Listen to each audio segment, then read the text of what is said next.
नमस्ते सदा वत्सले मातृभूमि, जय हिंद। दोस्तों एक बड़ी खबर अरुणाचल प्रदेश को लेकर आ रही है।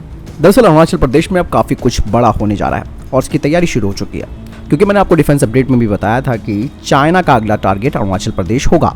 ऐसे में भारत सरकार को भी ये बात मालूम है कि चाइना इस तरीके की कोई हरकत कर सकता है जिस तरीके से उसने इस वक्त लद्दाख में करके रखा हुआ है। यही दोस्तों, भारत अरुणाचल प्रदेश से लगती जो LAC है, जहां पर हमारे जो टेक्टिकल और संवेदनशील क्षेत्र है, उन जगहों की चाक चौबंद कर रही है। दरअसल सेना की तरफ से दोस्तों ये कहा गया है कि अरुणाचल प्रदेश में सड़क, ब्रिज और एमुनेशन डिपो का निर्माण किया जा रहा है और भारतीय सेना LAC के नजदीक रेस्ट ऑफ अरुणाचल प्रदेश में सेना को तेजी से पहुंचाने के लिए अपने आधारभूत ढांचे पर काम कर रही है। यहाँ पर एक और समस्या भारतीय सेना को ये है कि जहाँ एक तरफ चाइना खड़ा है तो दूसरी तरफ यहाँ पर जो उग्रवादी संगठन है वो काफी एक्टिव है। हालांकि उनके लिए असम राइफल्स वहाँ पर है, लेकिन काफी चुनौतियों का सामना उन्हें भी करना पड़ता है। इसके अलावा अरुणाचल प्रदेश में कई हेलीपैड्स भी तैयार हो रहे हैं। इसके अलावा अरुणाचल प्रदेश में जो हमारी सबसे रणनीतिक जगह है, खासकर की ऊपरी डिबंग घाटी, यहाँ पर तैयारियों को काफी तेजी से किया जा रहा है। दरअसल चीन ने LAC पर अपनी तरफ बड़े पैमाने पर मोबाइल टावर लगा दिए हैं। ऐसे में भारत अपने जो सामरिक और संवेदनशील इलाके हैं, जिसमें कि किबुथु, वालोंग और हेयुलियांग में 4G नेटवर्क स्थापित करने का काम कर रहा है। जैसे कि मैंने कहा कि चाइना ने LAC के अपने क्षेत्र में बड़ी संख्या में जो मोबाइल टावर लगाए हैं, इसकी सबसे बड़ी समस्या दोस्तों ये होती है कि भारत के कुछ क्षेत्रों में जो भारतीय फोन है वो ऑटोमेटिक रूप से चाइना के नेटवर्क को पकड़ लेते हैं। इसीलिए उन्हें काउंटर करने के लिए भारत अपने 4G नेटवर्क को वहां पर दुरुस्त कर रहा है, यानी कि वहां पर नए टावर्स लगाए जा रहे हैं। और एक नई एडवाइजरी भारतीय सेना की तरफ से जारी कर दी गई है कि भैया अब अलर्ट मोड पर यहाँ पर रहने की जरूरत हो गई है। कहा यह भी गया है कि 73वीं माउंटेन ब्रिगेड को छोड़कर सभी सैन्य यूनिटें LAC की चुनौतियों का मुकाबला करने के लिए अपनी तैयारियां कर रही है। जबकि आसाम के डिब्रूगढ़ के पास लाईपुली स्थित मुख्यालय में 73वें माउंटेन ब्रिगेड को राज्य के चारों जिलों में उग्रवाद निरोधक अभियानों में लगाया गया है।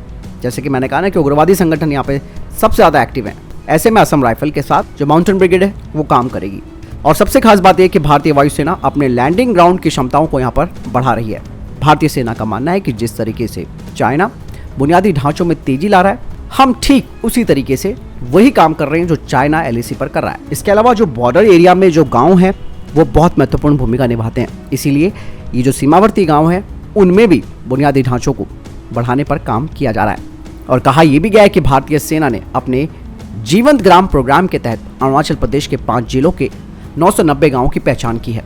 और यहाँ पर जो एमुनेशन डिपो तैयार हो रहा है वो काफ़ी ज़्यादा महत्वपूर्ण हो जाता है, ताकि युद्ध की स्थिति में किसी भी तरीके के एमुनेशन की कमी का सामना ना करना पड़े। इसीलिए जगह जगहों पर अरुणाचल प्रदेश में एमुनेशन डिपोज तैयार हो रहे हैं। और अरुणाचल प्रदेश के लिए भारत सरकार की तरफ से नए वाहनों की खरीद, गोला बारूद, हाईटेक सर्विलांस इक्विपमेंट्स, रडार और हथियार मुहैया कराए जा रहे हैं। दरअसल दोस्तों यहाँ पर मैं आपको एक चीज और बताना चाहूंगा कि अरुणाचल प्रदेश पर चाइना अपना दावा ठोकता है। आप जानते हैं बात को। दावा ठोकने का मतलब यह है कि चीन अरुणाचल प्रदेश को अपने में मिलाएगा। दोस्तों अगर कभी आपको जाने का मौका मिलेगा इंडिया चाइना बॉर्डर फ्रंट पर, तो आप दूरबीन की मदद से देख सकते हैं कि मैकमोहन लाइन के दूसरी तरफ चाइना बड़ी संख्या में गश्त करता है। हालांकि इस क्षेत्र में भारतीय रक्षा बलों की काफी भारी मौजूदगी है और भारतीय रक्षा बलों की जो संख्या है वो वहां के स्थानीय ग्रामीणों से अधिक है। वो भी इसीलिए क्योंकि ग्रामीण जो है वो पलायन कर चुके हैं। तो ऐसे में भारतीय सेना को अपनी डिप्लॉयमेंट वहां पर बढ़ानी पड़ी है। और इसके अलावा जो अरुणाचल प्रदेश का बुमला दर्रा और तवांग है, यहाँ पर तो दिसंबर से मार्च तक भारी हिमपात होता है। और ऐसे में भारतीय सेना इस बर्फ गिरने का मुकाबला करने के लिए इग्लू की तरह दिखने वाले जो बैरक्स हैं उनमें रहती हैं। ये सीमेंट के बने होते हैं और गोलाकार के होते हैं। और यही वजह है कि सीमा की रखवाली के लिए हमारे ये बहादुर सैनिक ऐसे दुर्गम और शत्रुतापूर्ण मोर्चे पर तैनात रहते हैं। दरअसल सीमा सड़क संगठन आप सब जानते हैं, हमारा BRO, उन्होंने तवांग तक एक high quality all weather road का निर्माण किया ताकि चीन की घुसपैठ करते ही सेना को जुटाया जा सके और मोर्चे पर पहुंचा जा सके। और उत्तर पूर्व में भारतीय वायुसेना का सबसे बड़ा बेस है तेजपुर, जो कि असम में स्थित है। अगर चाइना किसी कंडीशन में हमला करता है तो एयरफोर्स को युद्ध के मोर्चे पर पहुंचने में मात्र 20 मिनट का समय लगेगा। यहाँ पर मैं आपको बताना चाहूंगा कि अगर चाइना अरुणाचल पर कब्जा करने की कोशिश करता है तो भारत पूरी जवाबी के साथ कार्रवाई करेगा। और ये बात मैं बार बार कह चुका हूँ कि 1962 वाला ये देश नहीं है। भारत अपनी गलतियों पर काम कर चुका है। और दोस्तों चाइना के पास ऐसा कोई रास्ता नहीं है कि वो पूर्ण युद्ध लड़े बिना अरुणाचल प्रदेश को अपने में मिला सके, और चाइना ऐसा नहीं कर पाएगा।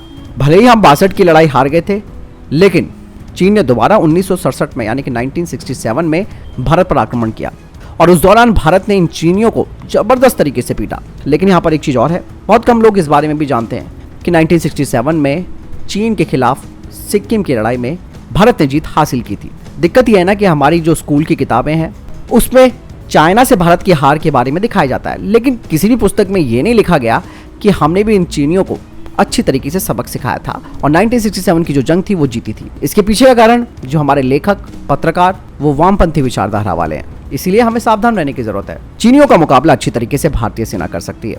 और दूसरी बात दोस्तों यहाँ पर सबसे महत्वपूर्ण है कि चाइना कभी भी डायरेक्ट युद्ध नहीं करेगा, क्योंकि उसको पता है कि इसका प्रभाव उसकी अर्थव्यवस्था पर पड़ जाएगा और उसकी अर्थव्यवस्था पर जबरदस्त चोट लगेगी और चाइना ये नहीं चाहेगा, इसीलिए वो प्रॉक्सी वॉर खेलता रहेगा पाकिस्तान की मदद से। दोस्तों हालांकि यहाँ पर मैं बताना चाहूंगा कि चाइना जो दावा करने की बात कहता है, वास्तव में चाइना पूरे दक्षिणी चीनी सागर पर अपना दावा करता है, मंगोलिया पर अपना दावा करता है, रूस और ताइवान पर भी वो दावा करता है। दावा करने का मतलब ये नहीं है कि क्षेत्र उसके अंडर में आ गया है और ये चाइना घास में सांप की तरह है, इसीलिए उसकी गतिविधियों से भारत को हमेशा सतर्क रहने की जरूरत है। तो जाना आपने पूरा सिनेरियो कि अरुणाचल प्रदेश में क्यों ये सब कुछ हो रहा है, इतिहास भी आपने जान लिया और सबसे बड़ी बात यह है कि तैयारियां क्या हो रही है वो भी आपने जान ली। बहरहाल आपको क्या लगता है इस पूरे सिनेरियो के बारे में मुझे कमेंट सेक्शन में लिखकर जरूर बताएगा। मिलता हूं नई वीडियो के साथ। जय हिंद, वंदे मातरम।